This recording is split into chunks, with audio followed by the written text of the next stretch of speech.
curtain rises, the air is still, a whisper runs through the hills, echoes of tales lost and found in the turning world they spin around. The stars align, the stories call, a spark. Hello everyone, this is Sara from the Kahani Suno with Kabir and Sara podcast. कैसे हैं आप लोग आज? Today, I'm going to present to you a story that is a little bit different from the kind of stories I write. It's magical, it's deep, it's dark. So fair warning, not for the faint-hearted. I'm sure you'll enjoy it, but do let me know what you think at sarah@kahanisuno.com. Once again, this is a story that is titled The Magic Mirror. So let's get on with it. There's a magic mirror in my bedroom. I swear there is. You believe me, don't you? You have to because no one else seems to. I have told my husband Rob about it innumerable times.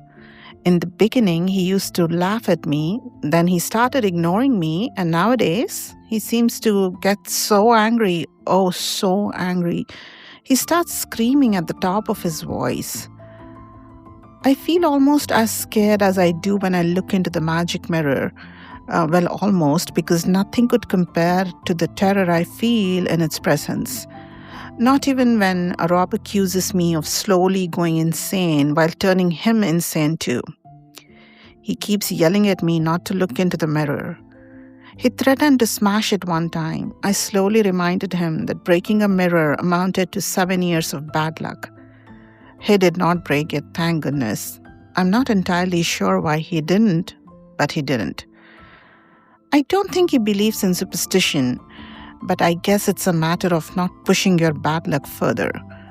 So I keep looking into the mirror, trying to break its hold over me, trying to find things I want to find, not the things it insists on showing me, the things that terrify me beyond measure. I don't know when it was that I started to realize that there was something wrong with the mirror in the room.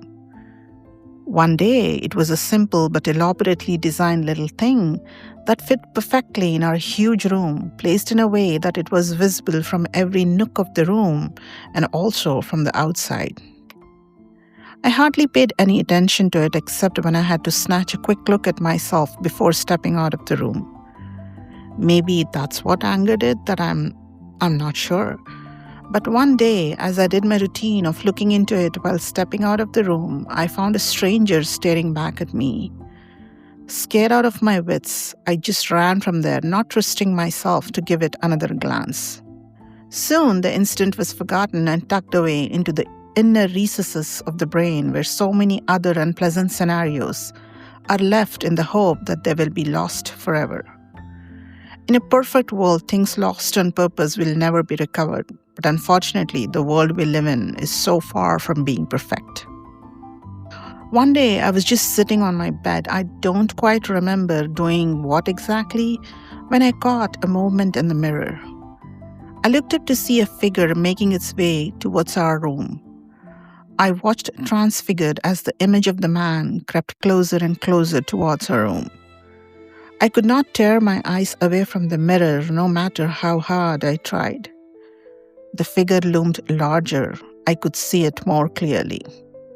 It was snapping and snarling like a wolf circling its prey. But what terrified me most was the look in those inhuman eyes. It was a look of pure hatred and disgust. I closed my eyes tightly, burying my face in my hands. "Are you all right?" I heard Rob's voice come from the doorway. I could not bear to open my eyes. Yes, the haunting of the mirror had started and was gaining ground. I could not quite shake the feeling of completely after that, no matter how hard I tried. I would try my best not to look into the magic mirror, but it was a difficult thing to ignore.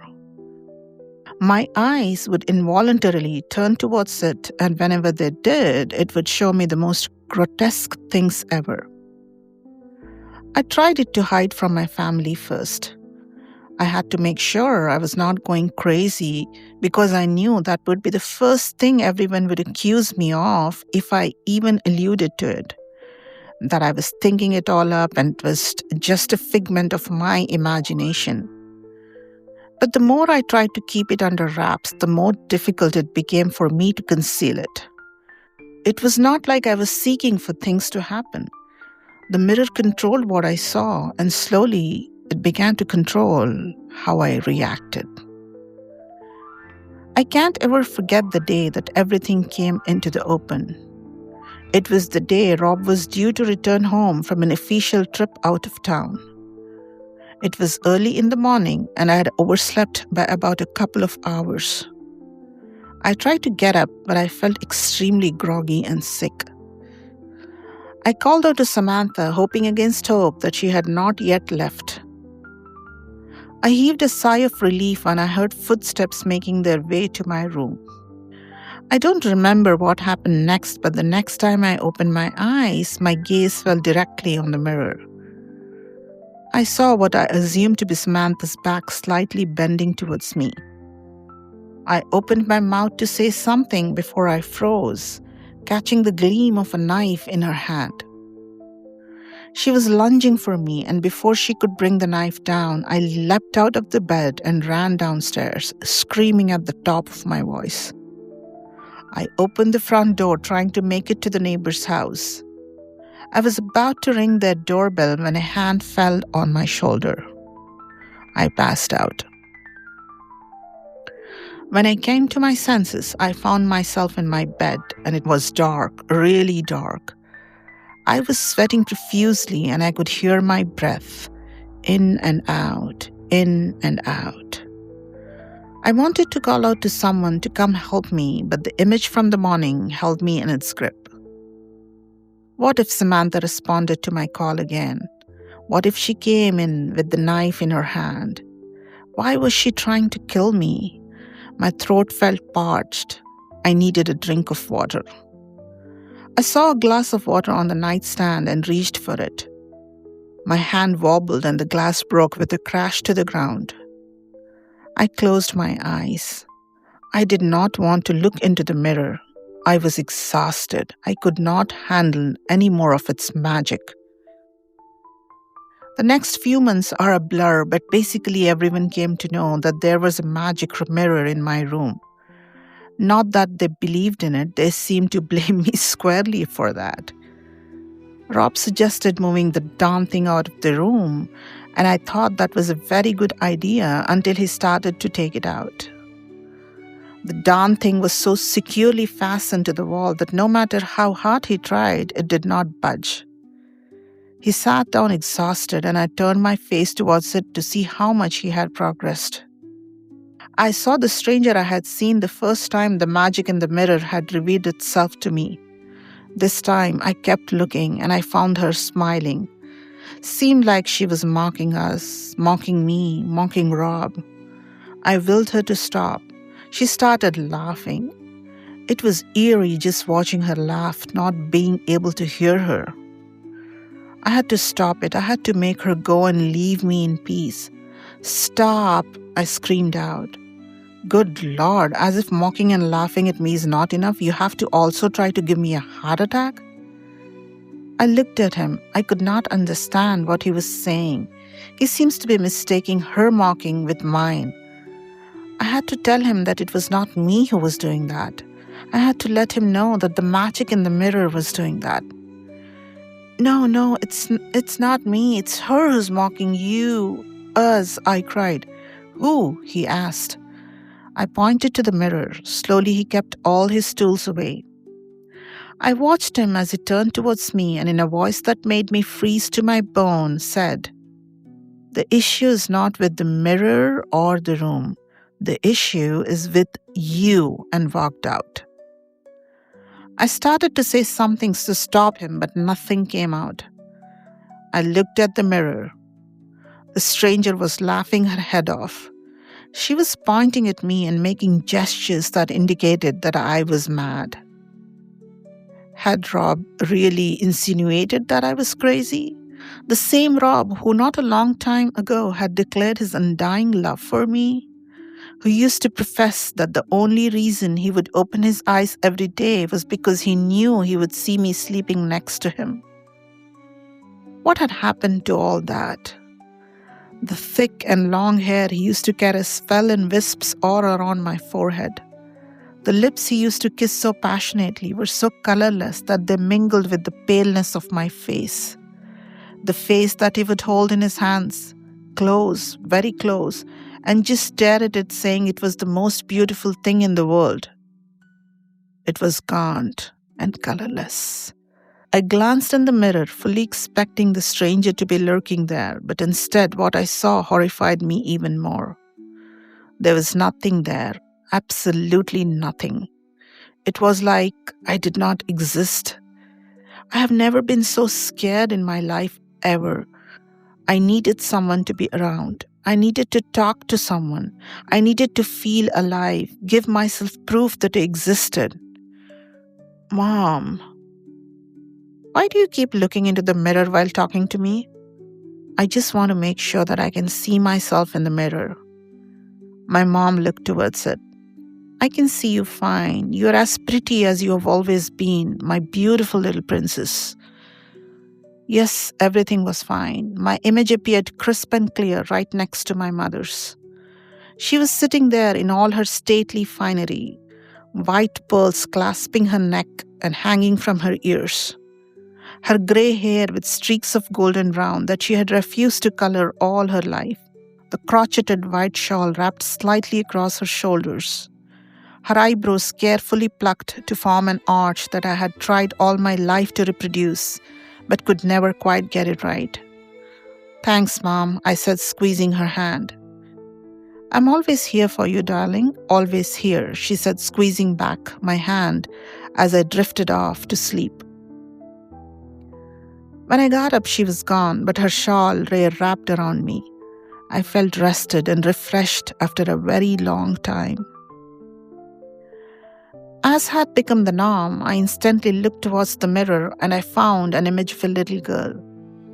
She was wearing a white costume and had her head down, looking at what presumably seemed to be a big basket.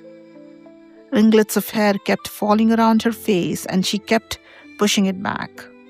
I strained my neck to get a good look at her face, but could not get a clear picture. I watched her for a while as she kept looking down, looking for something in her basket. Look at me, little girl. Look at me, I whispered to her. Who are you, little one? Who are you? My voice grew louder. Show me your face, I finally screamed. She looked up. Her eyes were moist. She had a look of terror in them. As soon as her gaze fell on me, she let go of the basket, got up and extending her hands with a smile playing on her lips, as tears streamed down her cheeks, she said something that tore through my soul. Mommy, help me, Mommy. Yes, it was her. My worst fears were true. She had waited for me to help her. She had been hoping that I would rescue her. Instead, I had pushed her into a death trap. I am sorry, darling. I am so sorry. I wept like a baby as her image faded away. Come back, sweetheart. Please come back to your mommy. I promise I will keep you. I promise I will help you. I promise I will shield you from everything. Just come back to mommy, my darling, my love. Just how long do you plan to keep this going? His icy tone interrupted my monologue. Once again, his head in the mirror was replaced with that of a wolf's, but this time around, the image did not inspire fear in me. Instead, it inspired loathing. He walked in and I lunged for his face. He jerked back, but not before I had gotten to him first. He screamed out in pain. What did you do that for, you crazy woman? He screamed as he looked towards the mirror. Now I could see his human face. The face that he put on to fool the world. A face that he used to fool a silly young woman into thinking that he was the man destined to be the love of his life. Isn't he the handsomest man you've ever seen, Mom? I said with the stars still showing in my eyes. I must admit he's pretty good looking, but I still think your dad would hold that title. Oh, come on, Mom. You say that only because you love him, I said, making a long face. She winked. My point exactly. Seriously, Mom, what do you think of him? Not much, she said with all seriousness. What do you mean? I wailed. He's not the one for you, and that's what I mean. How can you say that after meeting him just once? I have known him through you. I had my doubts which were confirmed further after meeting him. Oh, Mom, please don't say that. Okay, I won't, she said, getting up. Why are you doing this? If you're not willing to listen to reason, why do you even bother asking me? You know how important you are to me, Mom. Well, obviously not as important as he seemed to have become in a span of a couple of months. Oh no, Mom, that's not true. Sylvia, listen to me. He's not the right man. You don't have to rush in. If you still think you want to see him, go ahead, spend some more time with him and try to get to know him better. You can't give your life to a man you have known only for a couple of months. But I love him, Mom. Love, my dear, is highly overrated, she sighed. I can't wait, Mom. And why not? We are pregnant, Mom, I blurted out. She sat down and both of us found ourselves staring at the floor. What she said next caught me completely by surprise. Expected her to shout at me, maybe even hit out at me, but instead, in a quivering voice, that with a lot of effort she seemed to be holding steady, she said, "That does not mean you have to throw away your life." I simply stared at her, dumbfounded. I had not realized that she disliked him to such an extent. I had assumed that once I told her about the baby, she would push me into getting married to him. Mom, Sylvia, do you want to marry him because you're pregnant with his child? No, I love him too, Mom. Would you still marry him were you not pregnant with his child? Don't. Please don't. He was married. He has a grown-up daughter. Life is not easy as it is, and with more complications thrown in, it can become unbearable. Her voice completely steady now, she said, holding my hands. I'm sorry, Mom. I have to. I can't. You can't what? I can't say no to him. That is no reason to get married. I love him, Mom. I promise you, I love him. She closed her eyes and nodded. And he loves me too. I will prove you wrong, Mom. I will. We will. You don't have to, she said simply, and that was the end of the conversation. I had married him a week later. My mom played her part to perfection, but I knew that she was doing just that, playing her part. I thought I would not mind much being so much in love with the man I was marrying, but it did matter to me. Every few minutes I would glance in her direction. There she would be, talking to someone, laughing at a joke, taking a sip of a drink or glancing at me. I searched for some sort of approval in her eyes. I could not find it that day, and I haven't found it yet. Nor was I able to prove her wrong. Doubts had set in very early in the marriage. Things did not fall in place like I had expected them to. But I had trudged along, unable to look reality in the eye.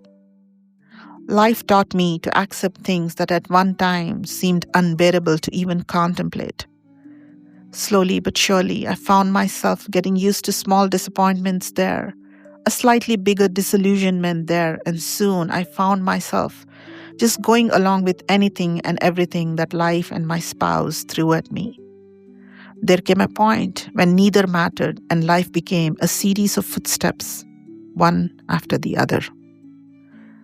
I laughed at the memory of the starting years of my marriage now. I had striven to paint a perfect picture of my marriage to my mom. Slowly, the shift had occurred to prove a point to myself. The deceptions we put ourselves through. Trying not to see the things that are in plain sight. Trying to set aside one serious issue after another as insignificant in the larger scheme of things. trying to look for things that need us rather than things that we need so that we might find ourselves useful. To me, all that represented my daughter, Joanne. I took to her care with a vengeance. She represented the whole world to me, and when I was with her, the wounds would heal themselves magically. I would be transported into a world where nothing needed to be proved, where I could be myself and be happy with who I was. But there was something about my little one that did not quite seem right. She laughed and played with me, but there was a sadness in her eyes, a sadness that I attributed to her relationship with Samantha, my stepdaughter. I had hoped Joanne could play a part in weakening the invisible wall Samantha had built around herself where I was concerned. The wall that she had put in place right from the day she had set eyes on me, and which had grown stronger brick by brick with every passing year. But alas, like every one of my hopes and dreams, I had to shelve this one too. Samantha became more and more distant. She resented me and hated Joanne with an intensity that seemed to surpass her hatred towards me. In sharp contrast, Joanne craved for her elder sister's affections. I would find her looking longingly at Samantha when she would play with the neighbor's daughter, Kathy, who was about the same age as Joanne, but never with her. I could see that she did it to get back to me, but to my sweet little daughter, it was heartbreaking. I felt helpless and I had tried my best to make the situation better, but my hands were tied. There was nothing I could do. I died 1,000 deaths whenever I found a tear trickling down Joanne's closed eyes as I tucked her into bed.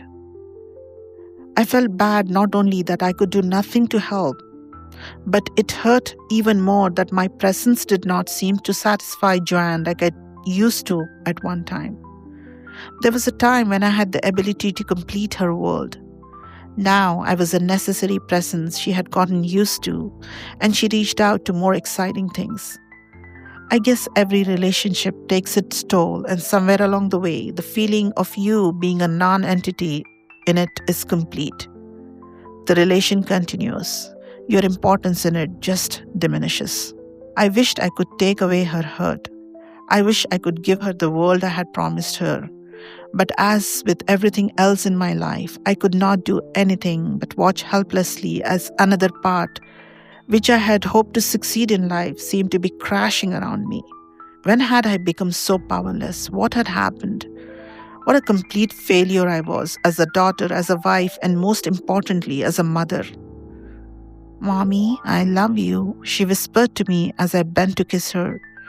Maybe there still was hope for me. I got her a kitten the next day. She loved it so much.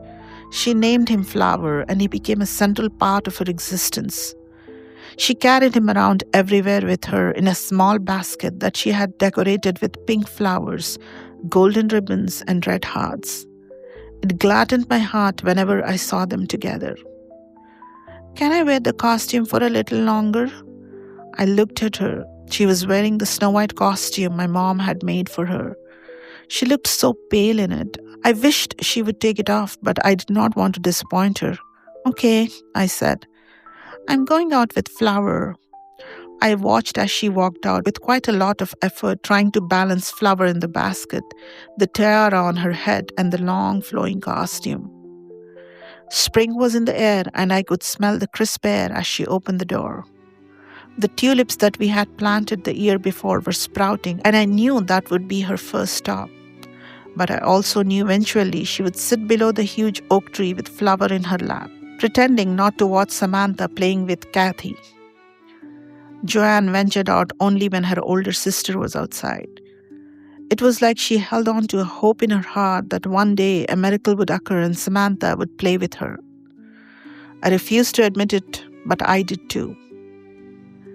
I kept watching her from the kitchen window as I did the dishes. Suddenly, I saw her get up and walk towards Samantha. What had happened? I craned my neck but could not quite see what was happening. Something warned me and I made a dash for the front door. What I saw next is what my nightmares now are made of. Flower was across the street and Joanne was walking towards him. "Joanne, no!" I shouted, but she did not hear. I ran towards her, but she had stepped on the road. The next thing I heard was the screeching of the brakes, a thud, and my own screams. She died a few days later due to multiple organ failure, her frail little body refusing to breathe anymore amidst the plethora of tubes and pipes crisscrossing across her body. I had tried to talk to her. The doctors assured me she could feel our presence inside the room. I wanted her to live. I willed her to live, but she did not. My last hope for redemption had just passed away. I could not understand how it could have happened, how my timid little girl had found the courage to cross the street when she had never found the courage to even venture out near the curb. Kathy, amidst the sobs, told her mother what had happened. Flower had run away and Joanne was coming in to get me, but Samantha called out to her and had challenged her to get the kitten on her own. When she refused, Samantha called her a coward and said that if Joanne showed her she was brave enough to cross the street and get the kitty, she would allow her to play with them. I wept. That was all I could manage to do. I signed the forms for the release of her dead body. I couldn't even remember my name. I just scribbled as the nurse guided my hand. "Mrs. Lowe, there is something I need to tell you. Please call me," she said in a low voice, slipping a piece of paper into my hand. Everyone says I went crazy after that I started seeing things, that I started being suspicious, started talking about a magic mirror that showed me things I did not want to see. To that, my answer would be that I had now started to see things as they were and not the way I had wanted to see them. Yes, the magic mirror guided me in seeing things the way they were. Like that day when it guided me towards the piece of paper that must have fallen out of my purse. I picked up to see a telephone number scribbled onto it hastily. I could not remember what that number represented, but I gave it a go. Nurse Mathis answered. What she told me managed life to give me another shock where I had thought that no more were possible. "Mrs. Lowe, I was hoping you would call me. I wanted to speak with you regarding a matter relating to your daughter. Can we meet somewhere?" That was the first time I had ventured out of the house after Joanne's death. "Mrs. Lowe, I don't know if you remember me, but I used to work with your mom. God rest her soul. She was a wonderful doctor and an even better human being. I'm so sorry about your daughter. She was such a pretty little girl, just like you when you were her age. I wanted to speak with you earlier, but did not want to intrude into your pain and cause more hurt with what I believe are my own deductions. But I have to let you know, I couldn't rest from the day I heard your husband talking to Joanne. You see, Mrs. Lowe, I have suspicion to believe that he was, sexually abusing her. I don't know what she said after that. I don't need to know. I had found the answers to all my questions. My failure was complete. I walked into the kitchen and saw the wolf and the murderer look at me. How did it go, sweetie? Did you have a good time with your friend? I nodded. I need to go out for a while. We are closing on in an important contract with Children's Memorial Hospital. Samantha is going to be around if you need her. I nodded again and walked upstairs to the mirror. Tell me what to do, I implored. I saw a flash and looked to see the reflection of the screensaver from Rob's laptop. I walked towards it. I saw a lot of pictures of children doing things they weren't supposed to do. I started writing out an email. After it was done, it showed email sent to Child Services and Children Memorial Hospital, along with the attachments of pictures of child pornography, I said to myself. The mirror showed me Samantha walking into her room at the other end of the corridor. I walked behind her, catching an image of the knife I held in my hands in the mirror. The end. I know this was a very intense story. I had a hard time reciting it, but I hope you see how the story went.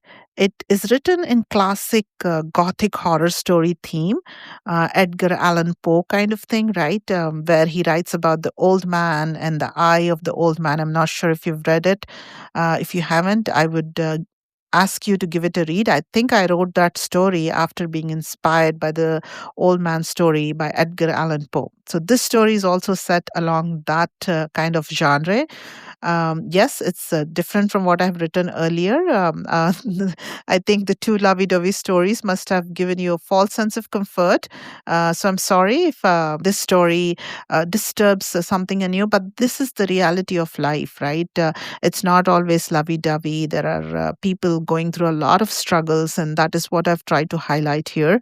And generally, the people who are struggling are termed as losing their mind, going crazy, but it goes deeper than that. I hope you enjoyed the story. At least I hope it made you think about things. And I hope to see you again with another story very soon. Again, these are original stories. I think this one I wrote in 2012. So do give me a shout to see how you feel about it. Sarah at kahanisuno.com or Kabir at kahanisuno.com. I look forward to more stories and more listeners, and see you soon. Have a great day ahead. Thank you, everyone.